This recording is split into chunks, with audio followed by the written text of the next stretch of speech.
Allez, bonjour à tous et bienvenue, on est parti pour une nouvelle vidéo. Donc cette fois-ci, c'est être le bail professionnel, troisième partie. Donc il y a déjà deux vidéos qui sont sorties à ce sujet. N'hésitez pas à checker en haut à droite, dans la vidéo, je mettrai les liens directement, ou dans les commentaires. Ok, donc c'est une continuité, on est sur le bail professionnel. N'oubliez pas également que sur aujourd'hui Notion, vous avez l'ensemble de mes diapos, notamment dans des cas de figure comme celui-ci. Je pense que ça peut être important pour suivre, donc n'hésitez pas à télécharger, à imprimer, à marquer quelques petites annotations supplémentaires que j'ai mentionnées à l'oral. Si vous avez des questions, surtout, n'hésitez pas dans les commentaires. Également, n'oubliez pas de vous abonner. Sur ce, je vous dis bon visionnage.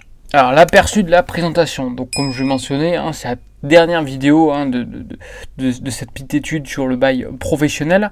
Donc, on va revoir vite fait la forme et la durée du bail, pour remettre un petit récap. Le loyer, on va voir par la suite les charges, l'entretien et les indices. Vraiment, pour moi, c'est les étapes clés à comprendre dans un bail, notamment comme celui-ci. On va voir qu'il y a quand même certaines spécificités sur ce type de bail, notamment au niveau des loyers, des charges et de l'entretien, et évidemment des indices. Encore une fois, c'est un bail qui est plutôt axé du côté du bailleur. On verra ça au cours de la vidéo.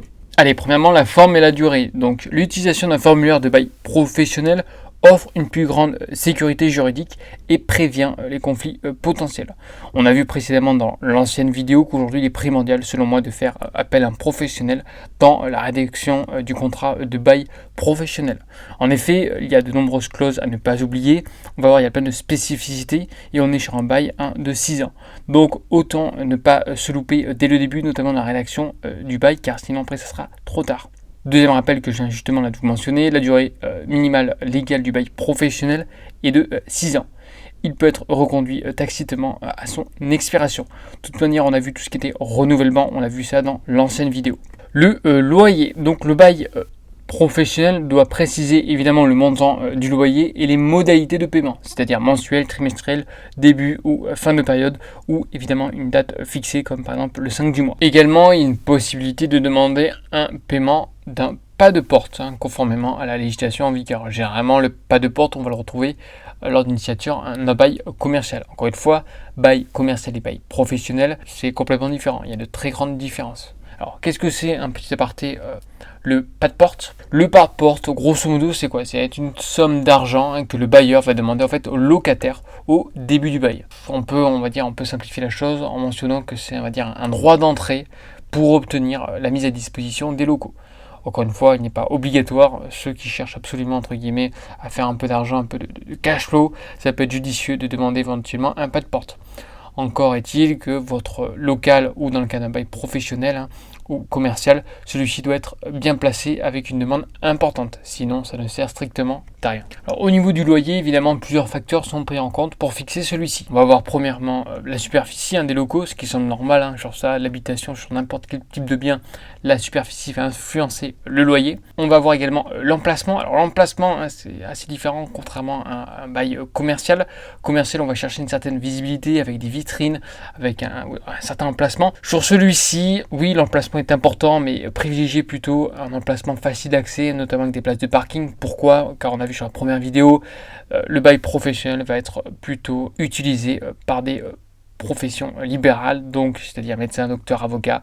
Donc évidemment, il y aura une clientèle qui va venir sans cesse avec des rendez-vous. Donc privilégiez aujourd'hui les places de parking, si possible, à proximité. Évidemment, des caractéristiques spécifiques en fonction évidemment du local en question ou des locaux.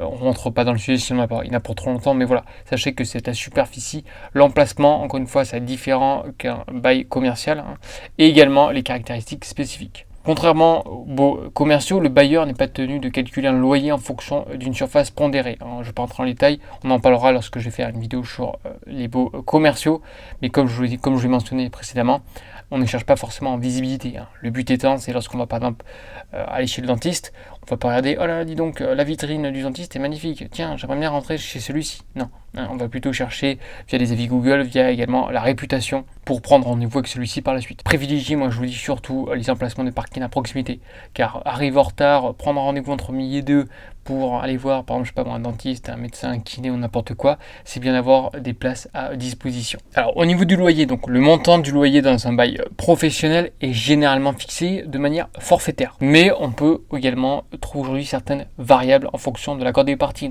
donc avec le bailleur ou le locataire. Les parties justement ont la possibilité de demander un DG, donc un dépôt de garantie, dont le montant n'est pas réglementé. On n'est pas obligé de demander, par exemple, comme sur de l'habitation, on va dire nue, non meublé 1 mois, meublé 2 mois. Non, là il n'y a aucune réglementation. Également, contrairement aux baux commerciaux, donc le DG, le dépôt de garantie dans un bail professionnel, ne peut pas générer automatiquement d'intérêt pour le locataire, même s'il dépasse 2 termes de loyer.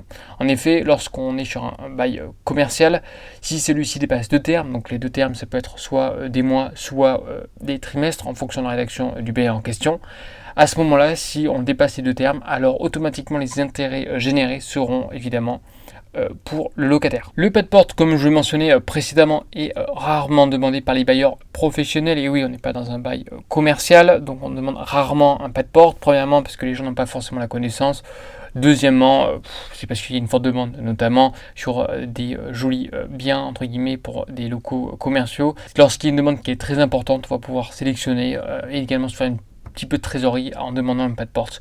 Les pas de porte peuvent être vraiment très importants en fonction évidemment de la localisation du local en question. Sur un bail professionnel, on le retrouve très rarement. Le loyer est bien sûr habituellement payable à l'avance, de manière mensuelle ou trimestrielle, ce que je viens de vous mentionner précédemment, mais d'autres modalités peuvent être convenues comme le paiement à terme échu ou le paiement anticipé avant l'entrée dans les lieux. Alors petit aparté, donc le paiement à échoir, c'est quoi en fait? C'est que le loyer est réglé en fait en amont, en avance.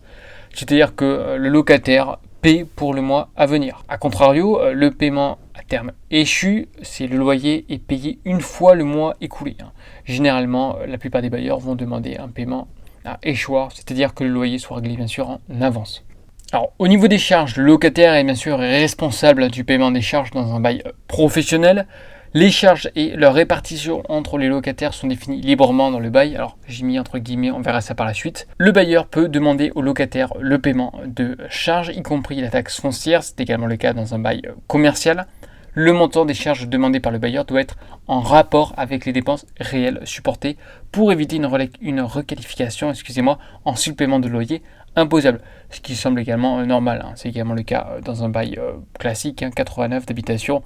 Lorsqu'on va faire une régule, s'il y a un surplus, évidemment, derrière, on ne va pas le garder en tant que bailleur. Pour moi, des règles logiques, rien de particulier, mais c'est bien de remettre quelques petits rappels. Comme je vous le mentionnais, au niveau des charges, chaque année, il y a une régule qui est effectuée en fonction évidemment des dépenses réelles supportées par le bailleur. En cas d'insuffisance des provisions versées par le locataire, le bailleur peut demander un complément de charge. En cas de surplus, celui-ci doit être restitué au locataire ou imputé sur les provisions futures. Petit rappel, faites attention également aux bailleurs aujourd'hui, même dans l'habitation, qui par exemple vous mentionne lors de la signature du bail, donc lorsque la location va débuter, ne vous inquiétez pas petit locataire, les charges sont pas très importantes. Or, suite à la régule, vous vous rendez compte que les charges sont très importantes. Finalement, ça vous met quasiment 30, 40 à 50 euros supplémentaires. Aujourd'hui, il est primordial d'avoir une certaine cohérence entre les charges réelles et les charges qui ont été provisionnées pour le locataire. Sinon, évidemment, on masque un petit peu le prix du loyer. Ça a été fait au préalable en amont, aujourd'hui c'est interdit, il y en a très peu aujourd'hui qui le font encore, mais ça existe, voilà pourquoi je vous dis faites attention au niveau des charges. Troisième point, donc les charges forfaitaires peuvent être soumises à une indexation périodique similaire à celle du loyer, en vertu évidemment d'une clause spécifique dans le bail. Encore une fois, comme je vous le mentionne, il y a énormément de clauses spécifiques qu'on peut ajouter dans un bail en question, notamment comme celui-ci. Par conséquent, il est primordial de se faire accompagner par un professionnel, notamment avocat, pourquoi pas notaire, ou une personne qui travaille dans une agence immobilière avec certaines compétences dans le monde du tertiaire, l'immobilier tertiaire. Pour moi, aujourd'hui, une personne qui n'a aucune connaissance ne peut aujourd'hui rédiger correctement un bail professionnel. Alors, sur un bail d'habitation, pourquoi pas, why not? On a aujourd'hui énormément de contenu en ligne gratuit, on peut se faire accompagner, il y a beaucoup d'assistance aujourd'hui en ligne. Par contre, sur un bail professionnel, non. Bail commercial également. Renouvellement de bail également. Alors oui, c'est un coût, mais ça offre aujourd'hui une certaine sécurité. Allez, on continue avec la répartition des réparations dans le cas d'un bail professionnel. Donc là, on va entrer un peu dans la technicité, vous allez voir, rien de très compliqué. Mais ça, c'est le point, selon moi, qui est très important à comprendre. Au cours du temps, la gestion est primordiale. Lorsqu'on fait un achat, oui, c'est important, c'est qu'il y a à définir votre rendement et votre rentabilité. au cours du temps. Par contre, ce que vous allez devoir supporter de manière quotidienne, ça va être vraiment les réparations, c'est la gestion au quotidien. Donc il est primordial aujourd'hui d'avoir anticipé la gestion immobilière, notamment dans la rédaction du bail. Comme celui-ci, vous allez voir, on peut ajouter pas mal de choses dans le sens du bailleur. Du côté locataire, faites attention évidemment à la rédaction d'un bail professionnel. Lisez correctement les choses. C'est pas parce qu'aujourd'hui un bail professionnel est à un prix dérisoire que vous devez forcément aujourd'hui être locataire. Lisez bien l'ensemble du bail professionnel, notamment au niveau des réparations et des charges. On est parti. Donc si le bail professionnel est muet, c'est-à-dire aucune clause, donc c'est l'article 1754 du Code civil qui énumère justement certaines charges locatives qui incombent au preneur. Mais cette liste n'est pas exhaustive. Le preneur n'est responsable que des réparations locatives ou de l'entretien mineur du local, tel que, voilà, vous mettez sur pause et vous lisez les différents points. Toujours dans le cas d'un bail professionnel muet, donc le preneur n'est pas tenu de supporter les dépenses liées à la vétusté ou un cas de force majeure. Si le preneur souhaite effectuer des travaux ou bien sûr des réparations dans le local, il est essentiel d'obtenir l'accord préalable du bailleur. Encore une fois, je vais vous renvoyer une vidéo où j'ai mentionné la différence entre ce que c'était lorsque on va transformer ou aménager un logement. Je vous mettrai la vidéo en haut à droite sur le petit i, ou n'hésitez pas à regarder sur ma chaîne, une vidéo assez détaillée sur le dépôt de garantie. Alors c'est une vidéo, je crois qu'elle n'a pas très bien marché parce que je pense qu'elle était trop longue et un peu trop détaillée, un peu trop complexe.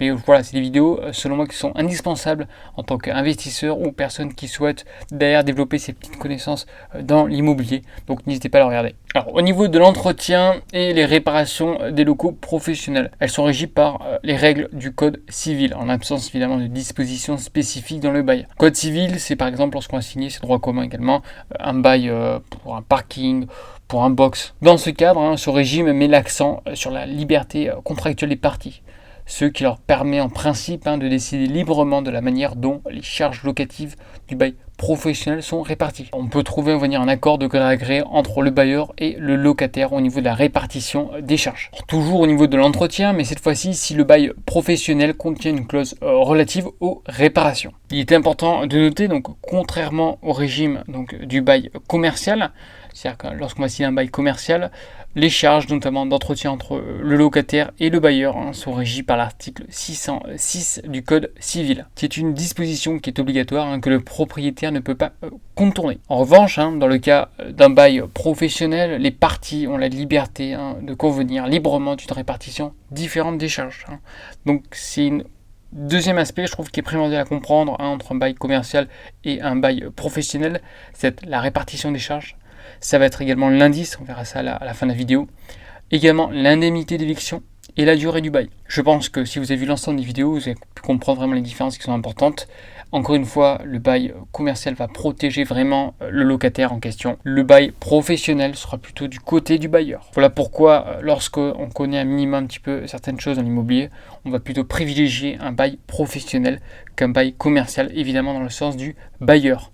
Non pas pour assassiner en montant un loyer stratosphérique dans un bail professionnel, mais avant tout pour se protéger. Donc comme je vous le mentionnais précédemment, donc le bailleur et le preneur ont la possibilité de convenir ensemble une liste détaillée établissant les charges locatives qui incombent au locataire et celles qui restent à la charge du bailleur. Et oui, on peut vraiment choisir comme bon nous semble. Il est recommandé d'inclure une clause de répartition des charges qui soit rédigée avec attention et précision dans le contrat de bail et qu'elle comprenne évidemment les éléments suivants.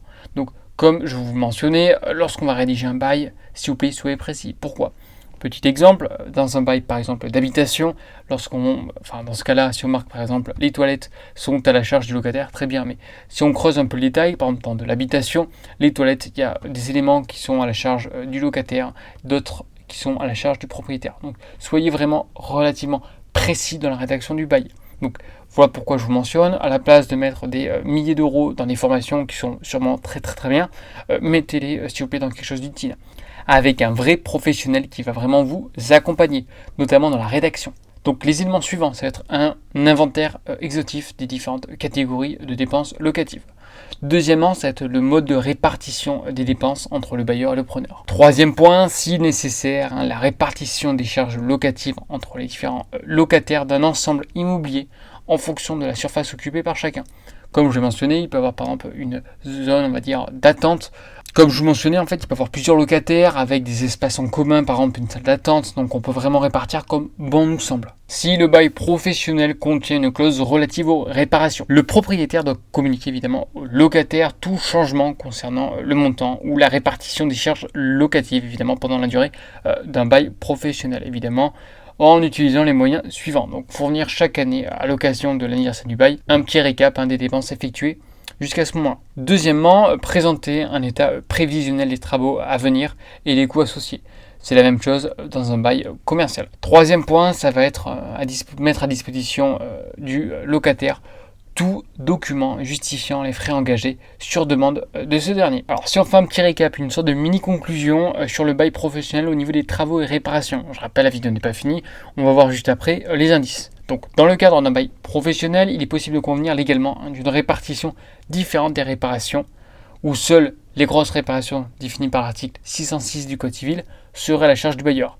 Généralement c'est le cas, c'est le cas dans un bail commercial. Par contre, c'est généralement le cas dans un bail professionnel. On va pas s'embêter, on va dire, écoute, on va repartir sur les mêmes dispositions d'un bail commercial avec l'article 606. En revanche, il est également possible, dans un bail professionnel, de faire supporter au locataire toutes les réparations, y compris, je dis bien y compris, les grosses réparations. Cependant, les dépenses liées aux travaux de ravalement ne peuvent être imposées au locataire que par le biais d'une clause spécifique dans le bail professionnel. Encore une fois, c'est une clause. Donc je vous le redis une dernière fois, sans faire le mec relou, mais indispensable que votre bail professionnel soit rédigé à la perfection. Donc passez par les pros. Point. J'arrête avec ça, je vous ai d'embêter, de toute façon c'était la dernière petite aparté. Au niveau des indices, donc le loyer d'un bail professionnel peut être révisé périodiquement. La révision du loyer a lieu évidemment chaque année à la date d'anniversaire du bail. La révision est basé sur une clause d'indexation prévue dans le contrat. Donc grosso modo, c'est la même chose que sur un bail classique 89 d'habitation. Par contre, dans un bail commercial sans clause d'échelle mobile, ça sera triennal. Okay. Alors au niveau des indices, point important. Donc il y a deux indices qui peuvent être utilisés pour la révision. Soit on va voir d'un côté, donc c'est l'ICC. C'est quoi? C'est l'indice du coût de la construction. Soit de l'autre côté, on va voir l'ILAT qui est vraiment répandu dans le cas d'un bail professionnel. Donc le choix de l'indice est déterminé par les parties, mais l'utilisation de l'ILAT est recommandée. Évidemment, pourquoi? Pour éviter les variations trop importante. En effet, l'ILAT est calculé, donc je vais décomposer aujourd'hui comment est calculé l'ILAT. Il y a 50% de la moyenne annuelle de l'indice des prix à la consommation, on a 25% de l'indice du coût de la construction, donc l'ICC, et 25% du produit intérieur brut en valeur. L'ICC augmente de manière vraiment exponentielle, généralement, il suit vraiment l'inflation.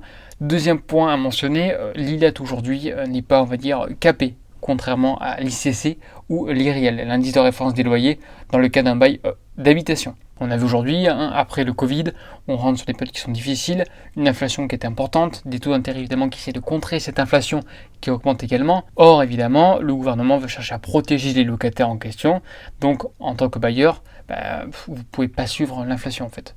Lorsqu'on dit que l'immobilier, bien sûr, protège en cas d'inflation, oui et non. Lorsqu'on a des indices qui sont capés, ça va limiter, on va dire, votre augmentation de loyer. En revanche, dans le cas de l'ILAT, celui-ci n'est pas capé. Comme d'habitude, on remet le contexte, l'ICC, dans le cas d'un local commercial, dans le cas d'un bail commercial, c'est vraiment le bail qui protège le plus, entre guillemets, le locataire, notamment avec l'indemnité d'éviction. On va voir après donc l'IRL, l'indice de révision, l'indice de référence des loyers, donc dans le cas d'un bail d'habitation, qui également est capé. Le seul qui n'est pas capé, donc c'est l'ICC ou l'ILAT.